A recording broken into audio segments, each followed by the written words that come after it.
Greetings and salutations, fellow couch potatoes. It is I, Eric J. Chucky, joined, as always, by... Boy. Hey!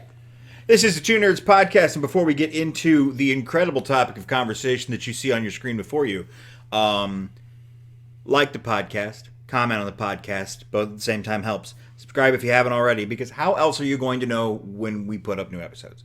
It's just fucking logic. Give me money on Patreon. That'd be cool. You could be cool like Rob and a guy from Ohio. Yeah. Who are both very, very cool. I've got books in the description. You could buy them. One's newer than the others. The one before that's the one you want to start on. And you can follow me on Twitch. You can come chat with us on the Discord. Tell us your favorite TV characters from general television, not counting other things that we've already covered in this top 5 series. Look, we're coming to near the end of it, guys. Oh, and it's a fascinating thing happened to me on the way to the podcast today. Well, more so it happened to you. And this is an interesting piece of, like, this shit ain't writ in stone, you know? And that was the whole point of this podcast series, is we were covering, you know, how we've changed over the years from the last time we did a top 10, and just analyzing the minutia of each, you know, component piece. But within, you know, the 6 months-ish, from when we did our top League of Legends characters to now, because of a TV show, see, it's relevant, I promised, there might be some shifts in your dynamic, I hear. Yeah, like, so we covered League of Legends characters in a previous podcast. And that is why at least one character or maybe two from the show Arcane are not on this list. Full stop. I think it's just wonderful how things can change. And I like to, you know, even when I do those dumb Facebook memes where it's like, name a food you like, name a place you want to vacation. Sometimes I revisit them when they pop up in my memories just to see how I've changed and how I've grown as a person. And, you know, mark things off my list and be like, wow, I really don't eat buffalo wings that much anymore. There you go. Anyway, on to the buffalo wings of television. TV. Yeah. Glad you saw where I was going with that, champ. Yep. Fucking... Who starts? You? Me? Why don't you start, Chief? Okay. So this actually is another interesting thing that happened. I have a way I do these lists that takes my inherent desire to hem and haw out of the process. I feel like at this point it's fine if we share the way you do it. He builds each of them in WWE 2K19 and then has a tournament ladder, and whoever wins the tournament, and he does it in decreasing order, who his favorite characters are. That's not what I do. Okay. Be a lot cooler if you did. But it takes my inherent desire to hem and haw out of the process. It's systematic. And I was in the middle of doing that. I was just about done, and I looked over, and White was watching Supernatural. And I went, fuck, I forgot my number 5, Dean Winchester.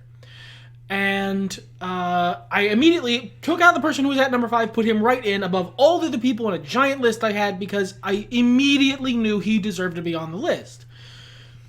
Dean Winchester is the reason I would ever watch more Supernatural. I haven't seen all that much Supernatural, all things considered. I've seen a couple seasons, and I've watched bits and pieces of much of the show, because there's a friend of mine who's very into it, and I wanted to be able to converse with them coherently about it, so I just looked up a bunch of clips and summaries on the show, because boy howdy am I not watching 15 seasons of Supernatural. But that's not because of Dean Winchester, it's because of everyone else on the show. You could just say Sam. No, it's also the others. Bobby is also good. But Dean Winchester is a very fun character. He's surprisingly deep. I mean, there's 15 fucking seasons of character development. He better be. And he has Jensen Ackles is a very charming actor who brings a lot of like life to what would have otherwise been a very by the numbers character. And when a character is so much of the reason you like a show at all, that says some shit. I would agree with that. You know, and I do want to... Are you ready to move on? Oh, yeah. Before we move on, I would want to mention that we both kind of struggled with this list because we both had a hard time remembering what TV shows we've watched. It's a lot easier for animated characters because by the nature of their design, they stand out. And there's lists of animated characters on the internet that are easy to like peruse. Whereas like TV show characters, with neither of us really being the watching must-see event show, phenomenon people. Yeah, that's not really either of our bag. And a bunch of the TV shows we've watched are already in other lists. Or they're good, but they're not like, oh yeah, fucking Ted Mosby's my favorite character of all time. No, yeah, there's a lot of shows I watch because of the show, not because of any of the characters in it. For instance, I've seen most of Burn Notice. Spoiler alert, there are no Burn Notice characters on this list.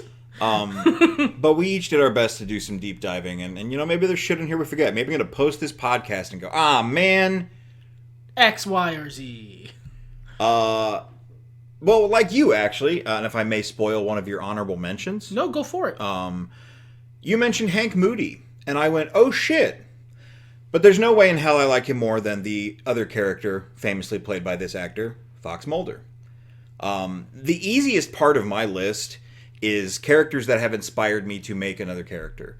And that goes for a lot of my lists, but like I can really look at that as a reference point, either in a role-playing game or a story I'm writing or what have you. And Fox Mulder has definitely inspired more than one of my characters, but there was one in particular who was a detective who ate sunflower seeds and was kind of weird. Yeah. And it's not just that I like about Fox. I like that he's open-minded about everything. I love his wry sense of humor.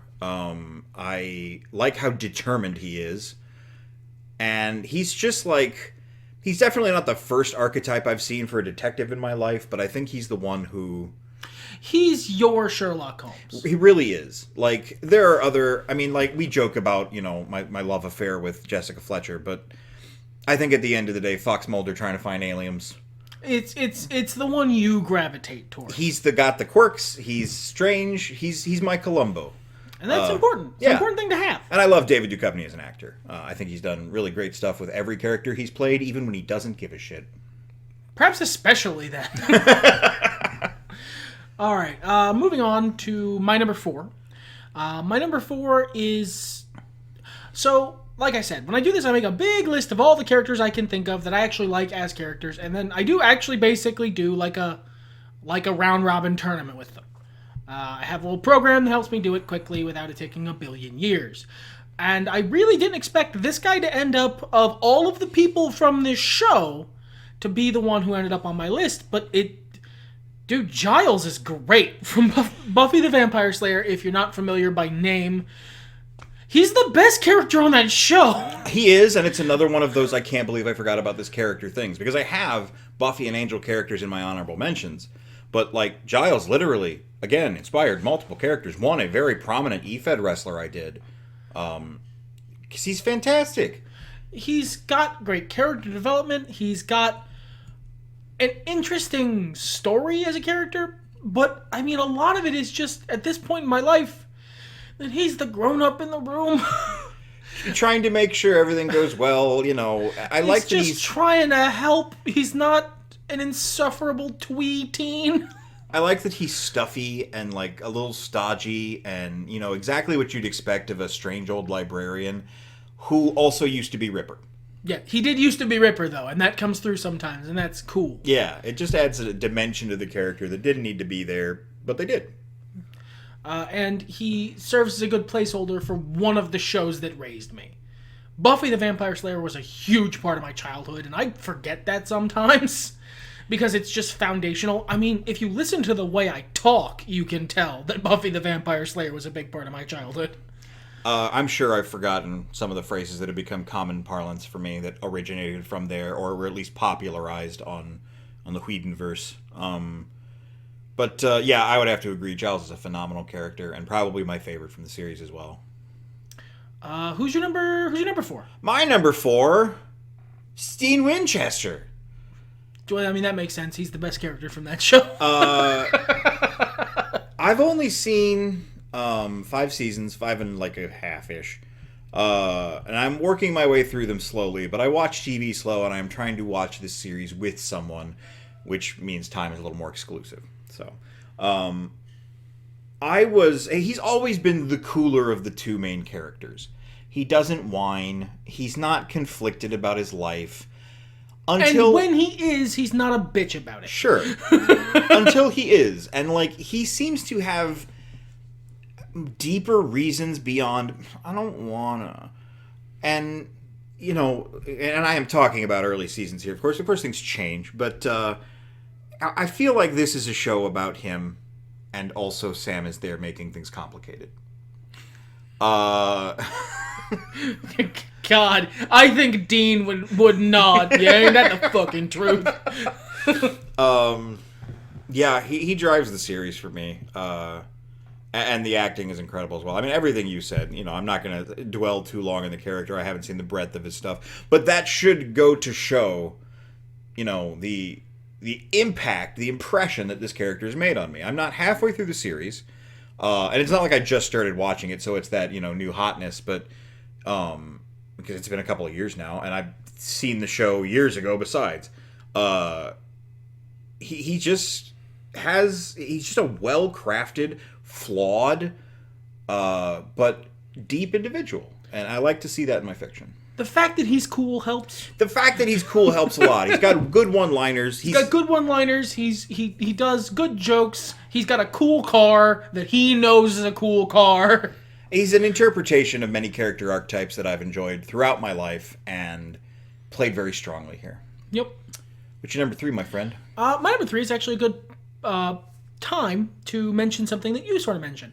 So I struggled with this show, with this list, partially because Dean Winchester is a great example of characters whose whole story I haven't seen. I haven't seen much of the later end of Supernatural. I've seen a lot of the beginning. I've seen a lot of the middle. I did skip some stuff that sounded boring. But I have not seen much of the end of the show, and I'm missing stuff in between besides. But I still love the character. This character is someone who I have read the entire book series that is available to humans that she is in.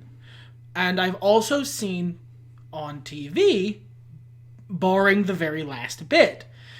I like the TV version better, but again, I didn't watch the last season of Game of Thrones, so I'm only judging Arya Stark by seasons 1 through 7. Because I didn't watch season 8, because, well, his spider sense went off.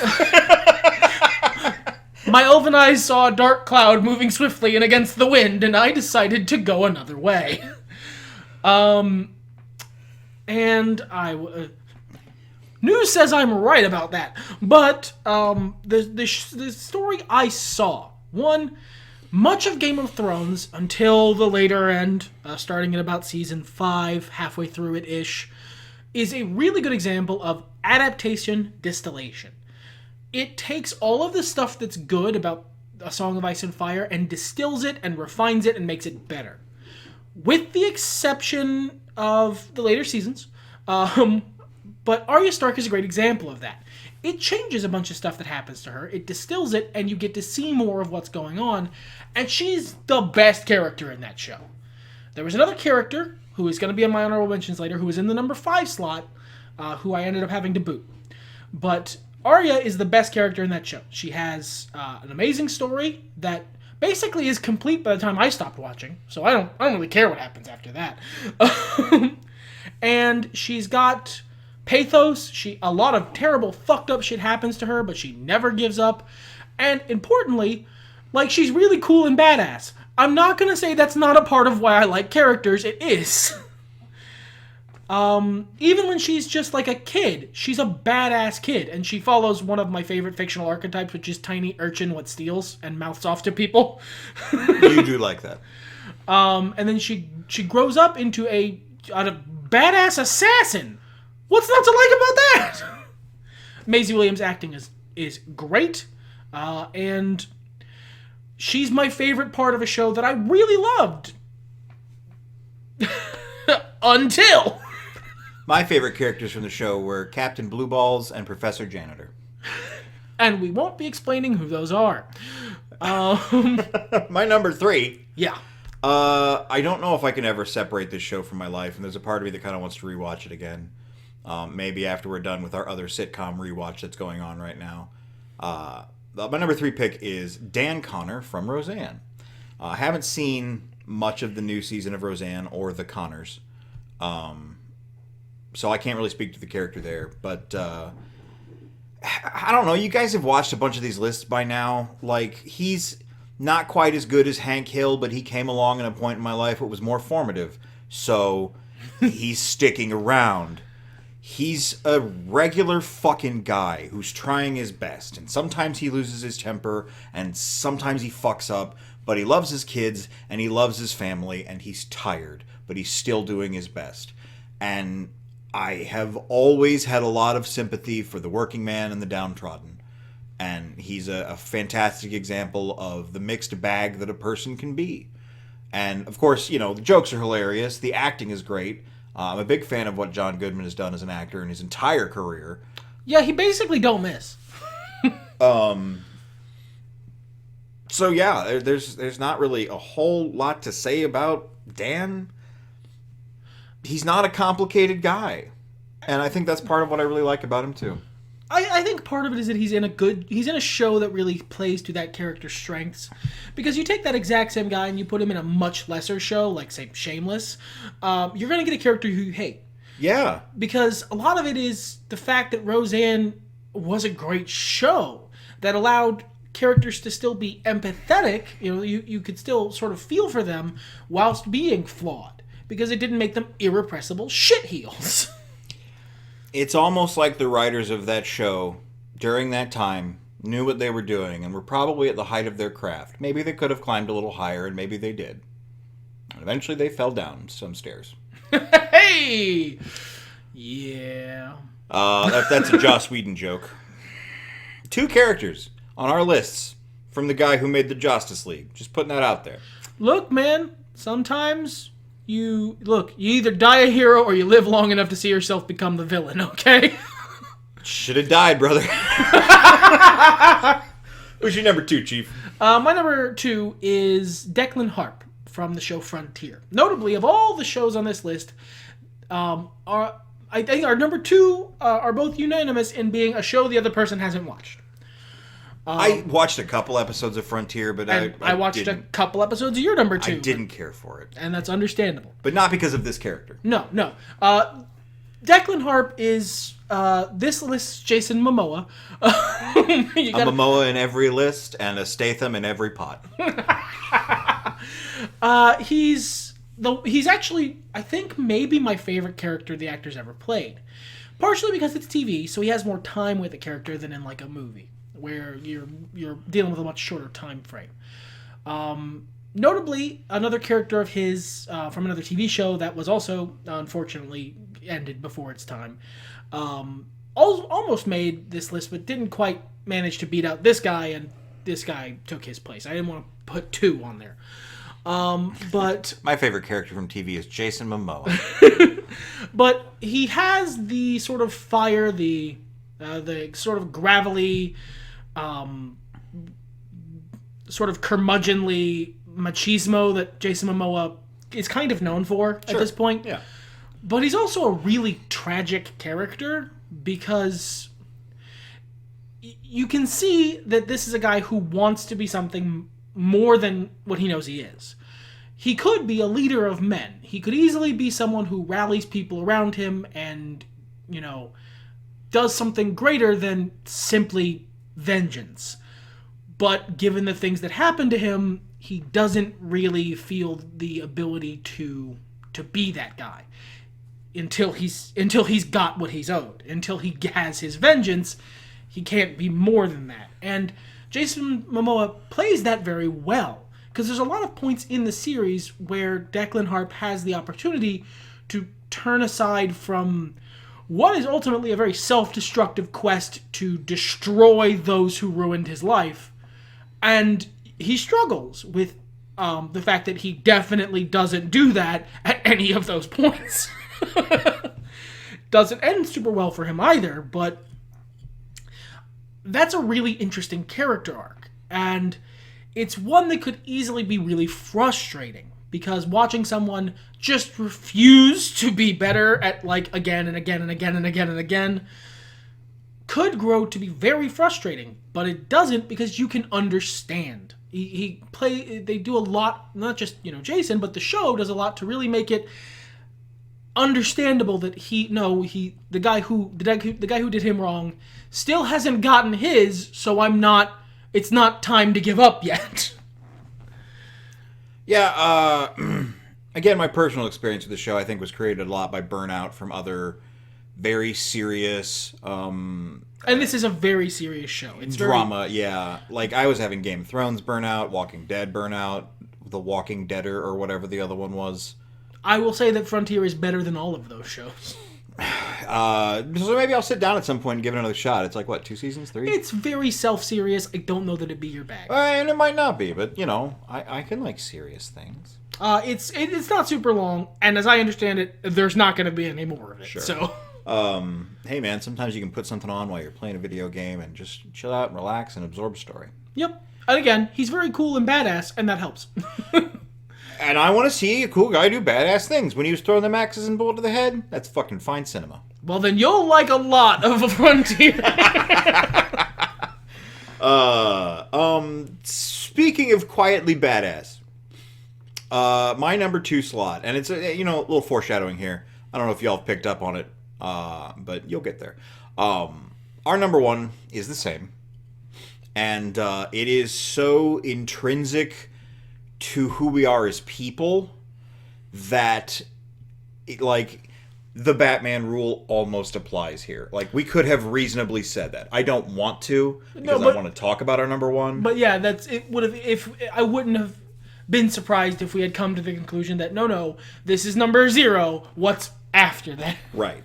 So this is high praise for a character, not only for Declan Harp, for you. Yeah. And, just hearing how much you like this character above and beyond the fact that he is a Jason Momoa. That helps. I'm not going to lie. Well, and it makes me want to watch this character develop even more. And to that extent, one of my favorite characters on television, the number 2, if we're not cheating, is Walt Longmire. Who, as I understand it, is just Chuck Norris plus. What if Walker, Texas Ranger were taken seriously and were sad? And I don't mean the new Walker, Texas Ranger, where Jared Padalecki does an amazing job channeling Chuck Norris energy, but the writers of that show need to switch to decaf. We ain't talking about that here, though. We're talking about Longmire. Longmire is a story of a old... I feel like I'm going to say this wrong since it's been a long time since I've watched it. We'll just say a northwestern sheriff who has lost his wife in what seems to have not been a clean, cut and dry case. The man who says he did it is behind bars, but is that true? That is the mystery we follow for the entirety of the series. And all of the crimes and goings-on in Absaroka County that happen around that. On one surface, it's just a simple mystery show, but the incredible acting and development of each of the characters in the show really kept me hooked and kept me watching. And Walt is on the top of all of them. Again, a regular guy, an honest, hardworking guy, met with tragedy and forcing his way through. We talk a lot in the past, about a year ago when I was watching BoJack Horseman, about how life goes on after the happy ending. And this series picks up after the tragic ending. And, well after the happy ending. And you're just kind of seeing a guy who is forced to continue going one foot in front of the other, one day by day. And the result of that. And it's a great experience. And he's very cool, and that helps. Dude, it does. I like that both of our number 2 slots went to pretty self-serious drama show. Yeah, I mean, Longmire's got some cheeky moments. There's a Samwise Gamgee character in the show. In the same way, Frontier has a Samwise Gamgee, really. Just a couple people who crack jokes occasionally, but boy howdy is the number 1 slot. Not that. But first, Honorable mentions. Yeah, why don't you honorable mention your honorable mentions first? Mine are Daenerys Targaryen. She got kicked out of the number 5 slot for Dean Winchester. Otherwise, she'd be on the list. She is the best example of adaptation distillation because she's so much less insufferable in the show that I have trouble thinking of them as the same character. Mal Reynolds from Firefly. He's here because I like him personally, and also because I really like Firefly. So, he had to make it high. Hank Moody, because of the Hank Moody Fox Mulder dichotomy, I like Hank more. He's a much more flawed character, to be sure, but boy howdy does David Duchovny play struggling sex addict well. Man, I wonder if he had any inspiration for that at all. Couldn't have. It's just a really good actor. I will honestly say that maybe a part of the reason Hank Moody isn't higher in my hierarchy is when we first watched that show, we both agreed that I wrote it. Yeah. In my sleep at some point. It's very similar to white storytelling. Actually, if you like the show Californication, but you wish the universe shit on the main character pointlessly a little less, check out White's books. Next is Willow Rosenbaum, the other Buffy character who nearly made the top. Giles basically unseated her because he's the adult in the room, and Willow has a lot of teenage stuff going on. She also falls off in later seasons. That's not her fault, though. No, it's the writing. Yeah. 100% the writing. It's like, the acting is just as good. Allison Hannigan's great. Allison Hannigan is another John Goodman. Yeah, she basically don't miss. Tyrion Lannister, again, first off, boy howdy is he a better person than the book version. I'm not going to get into the details there, but fuck. And Ygritte from Game of Thrones as well. That one's honestly about as good in both versions, but Rose Leslie is a really fucking charming actress, so she brings a little extra oomph to it. What about you, sir? What are your honorable mentions? My honorable mentions are my girl Jessica Fletcher. She's great. She's smart and fun, and her show is soft, and I don't have to think too hard. But I think I like Murder, She Wrote as a concept more than the character of Jessica Fletcher. I am enamored with the fact that it is, especially because of the way we did like bit part casting back in the 80s and 90s, it feels like a play. Because you will see the same actors play different characters in different episodes, sometime within the same season. So like a proto-American Horror Story sort of vibe. Sort of, yeah. That's a great way to look at it. You can get to see these actors you like, in bit parts usually again and again. They keep the main cast the same, but and just the overacting and the drama of it. I don't know. It's charming. It's of its time. Yeah, it is definitely of its time. We're going to throw Castiel and Bobby Singer in there. Bobby just because he's good. He's got big dad energy, and we all know I like that. Castiel because I don't think I've ever seen a late addition to a series be this good, intrinsic, important, and comfortable. Well, I mean, and to be fair, in the grand scheme of things, he's not a late addition to that series. But he could have been. Yeah, that's true. That's true. Both when the intention of the series would have ended after 5, and, the show could have stopped at any point between 5 and 15. And they didn't. So, you go so many seasons without this character, and then he shows up out of nowhere and is that beloved. That says some shit. It does. And I look forward to more of his development. He hasn't changed too much so far, but I think the character he came in with is very strong, and the arc of trying to understand the human while also keeping, angel stuff. Yep. It's good shit. Robbie Rotten, legend, hero. King. Rest in power.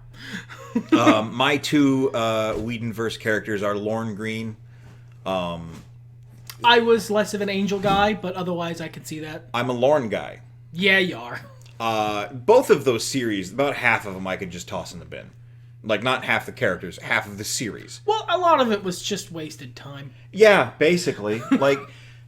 Use your filler arcs for something. Make them fun. That's one thing I'll say for most of the episodes of Supernatural. They do stuff. Yeah, at least you're fighting a new Gribbly. That's good. Yeah, instead of everyone standing around and talking about, man, I sure hate Gribblies. Hey, let's go in the sewer and kill one vampire. Anyway, those Gribblies, huh? Lauren was charming and fun and liked to sing. And Spike, the vampire, also from Buffy. Cats are doing construction in the background if you're hearing weird noises. You made Billy Idol a vampire and also the butt of the joke. And He's also better Angel. yeah, he is just better Angel. Like, I like David Boreanaz. Spike is better Angel. I think even David Boreanaz would be willing to accept that. Kermit the Frog. I don't know that I need to say anything about that. No, he's an icon. Yeah, he is the icon. Listen to his TED Talk. I relate to it very personally. Dale Cooper from Twin Peaks. Oh, look at all these charming detectives. Why can't I hold them all? The cast of The Golden Girls and Lafayette Reynolds from True Blood. A character who is amazing until the later seasons of that show we didn't watch. He's pretty good throughout. I mean, his first and second season performances are the best. Yeah, baby. And he's definitely way better than the book. So. Well, I mean, he exists. Sure do. Oh, but I think it's time for the number one. I think it's time for the number one. And this is one of those ones we will have occasionally where we have a character, in the same slot, in the same place on the list. But I don't think it's been number one before. Or if it has, it's been a while and I've forgotten. There have been a lot of these. But this is the 19th, to be accurate. Yeah. So, but both of our number one favorite television characters are cheats. It's the Friends. From Friends. Yes, the cast of Friends from the show Friends. Because I'm not separating them. Is it cheating? Yes. No caveats. No excuses. The thing is... Fuck y'all. I'm going to invoke the TMNT rule here for a specific reason. I think each of them is way less by the absence of the other. The show itself jokes that Phoebe lifts right out, but, no, she doesn't. If Phoebe's not there, nobody is keeping Ross in line. And if Phoebe's not there, a lot of their lives are a lot more boring. Sure. But and the same is true for each of those characters. Yeah, they all have a place in the narrative. They all are important, and you can't really separate them. You can't really separate them without fucking the show. All right, everyone else on my list, you could pretty much take them out of their show, and they'd still be interesting enough and cool enough that you could still tell a narrative about them separate from all of the rest of the characters on their show. Yeah, I don't think Dan needs Roseanne. I don't think Giles really needs Buffy. You could really have him work with anybody, and he works just fine. Remember when we thought we were going to get a Ripper show? Man, that would have been great. But the Joey, Ross, Chandler, Phoebe, and Monica, and Rachel, you don't separate them, and they're interesting enough for a show. Trust me, they tried. It didn't work. Yeah, that's fair. And they took the one who is the most, fucking easy. Two-dimensional, I would say at that point. And easy to transplant elsewhere, and it just didn't. All those characters got more two-dimensional as the series went on. Sure. They had some Flanderization. Some of them natural. recovered from it later, better than others, but it's natural. It's how television works. Yeah, it just doesn't. They don't work without each other. The Friends do not work separately. So you gotta have them together. It's as you said, it's the TMNT rule. Aside from that, we could go on for a long time about why these characters are good. I think that it.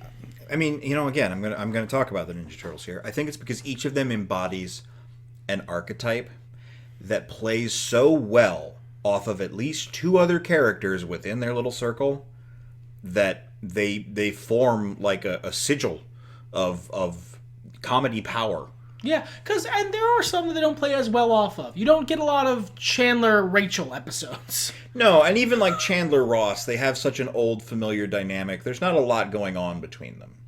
But, with Chandler and Joey, Chandler and Monica, there's a lot of exciting stuff that happens there. With, Ross and Rachel, Ross and Phoebe, a lot of exciting stuff happens there. So on and so on and so on.